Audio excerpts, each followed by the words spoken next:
Okay, so now that we have our wrap applied, we are now going to do the gel over top of the wraps. So I have my LED light, I have my base coat, and I have my top coat, and I have the cuticle oil to apply afterwards. So I'm going to take my base coat, I'm going to shake it up really well. Okay, and I am going to apply it on top of the wrap. Now it's going to appear as like a lacquer or a polish and even have the consistency similar to a lacquer or polish, but I do want to warn you not to apply it exactly the same way that you would do a nail polish or a lacquer, because you do not want to get this on your cuticles or on your skin, because when it cures, it's going to harden, and obviously if that's hard, your skin is flexible. Once that skin flexes, you're going to have a ridge. So we're going to make sure that we're applying it. And make sure that it's just a thin. You don't have to get a whole lot on there. And we're going to apply it on top of the wrap. And the good thing is that the wrap kind of gives you a little template of exactly where I need to put it. So I've put that thin coat all over that. And now what I'm going to do is called cap the tips. And I'm going to make sure that I am getting this also on my tips. If I need to get a little more, I can.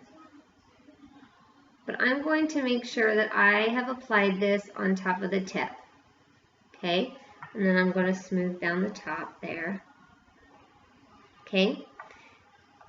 And I want to make sure, just like before, and this tool that comes in our application kit is really good for this. I'm just going to make sure, okay, yeah, I didn't get any of the gel on my skin underneath there when I was trying to cap. I don't have any gel on the side or on this side, and I don't see any on the cuticle. So I know that I did a really good job to make sure that the base coat was only on the wrap. So now what I'm going to do is I'm going to put it in there, and I'm going to turn on the light.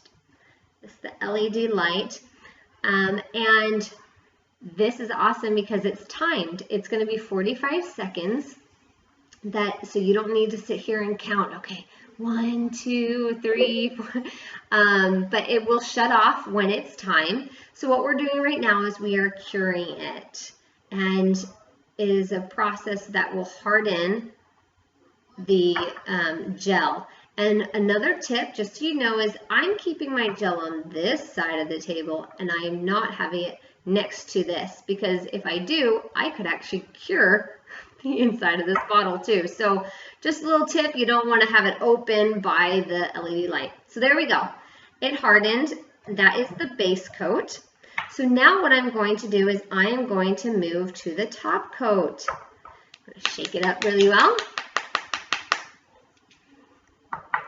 And this is going to have a little bit of a thicker consistency, but still appears to look like a polish or a lacquer.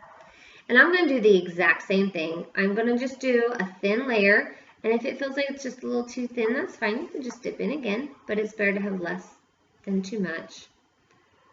And I'm going to make sure it's all on my wrap on the side.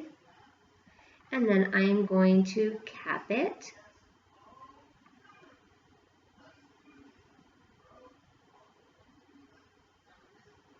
And smooth it off on the top. And then I'm going to cure it. And this is again another 45 seconds. Now usually when I do my nail, I'm not doing just one nail, obviously. I will have put the base coat on all 5 of these nails and then cured 4 nails and then cured my thumb. And then I would have gone back and done the top coat on all 5 of my fingers, and then cured 4, and then cured the thumb. It's another thing I really like about this. You can do more than one finger. Do 4 at a time. And that helps the process go by faster. So that was the top coat. And then as soon as that is finished, I'm going to take this, and I'm actually going to take our Prep nail cleanser and I am going to just wipe off. There's going to be a little sticky like residue on the top as soon as it's finished with the top coat. And so I just wipe it off and I'm good to go. That's it. Now I have gel on top of my wrap. It looks and it feels amazing. It's just it's not too thick. It's just a little bit of thickness on top of the wrap. And it lasts a really long time, and my wraps look great for a really long time. So I hope this tutorial was beneficial for you, and if you have any questions, just let me know. But I love TruShine, and I hope you do too.